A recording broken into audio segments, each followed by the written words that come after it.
Remothered Tormented Fathers.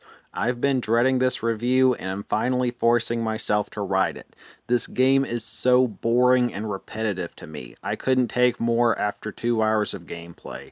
For those who like third-person stealth horror, you might like this indie title. For me, not so much. At the time of my writing, off the top of my head, the only other stealth horror games I've played are Jawbreaker and Shell Shock 2 Blood Trails, if you want to count that, since about 50% of the game can kind of be played stealthily, and I'd recommend either of those before Tormented Fathers. On a positive note, the story is intriguing, but it's not good enough to make up for the gameplay. I'll probably look up a video explaining the full story later because it definitely piqued my interest from what I saw.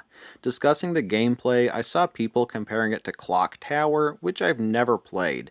You play as some lady who's trying to solve a personal mystery as to what happened to a rich dude's daughter and breaks into his mansion to investigate. The game gives no objective locations and the player is left to freely explore while being followed by the dude.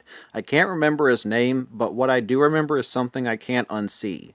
His posterior. He walks around with an apron, and I can't tell if he's either completely nude under that or if he's wearing a thong, but that's probably the scariest part of the game, and he also carries a sickle while hunting you and mumbling nonsense. The player must try to avoid him, either by staying away, hiding and being quiet, or using various items such as throwables and music boxes to lure him in certain areas, or use rope to cut off doorways. Should the player get seen by him, you can try to outrun him and hide, or face him in combat, which should only be used as a worst-case scenario. He must hit the player 3 times before the player can stab him with a defense item to stun him. The player can only carry 1 defense item and will meet their demise after 3 hits if they don't have one in their possession. But don't ask me how this guy can shrug off a butcher's knife to the chest like it's nothing, or why the lady just doesn't do a stealth takedown early on and tie him up unconscious. Plot armor, I guess. Scattered throughout the mansion are mirrors, which serve as both save points and a place to restore health.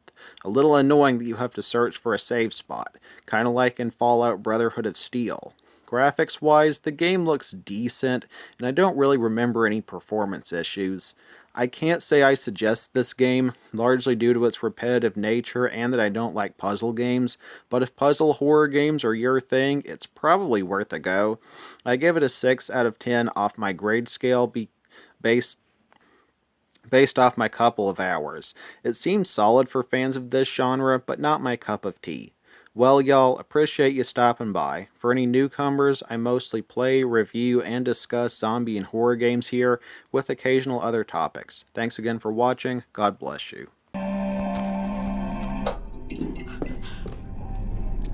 goodbye will be the chance to reach my land for each day. A whole new world. Please, Mrs.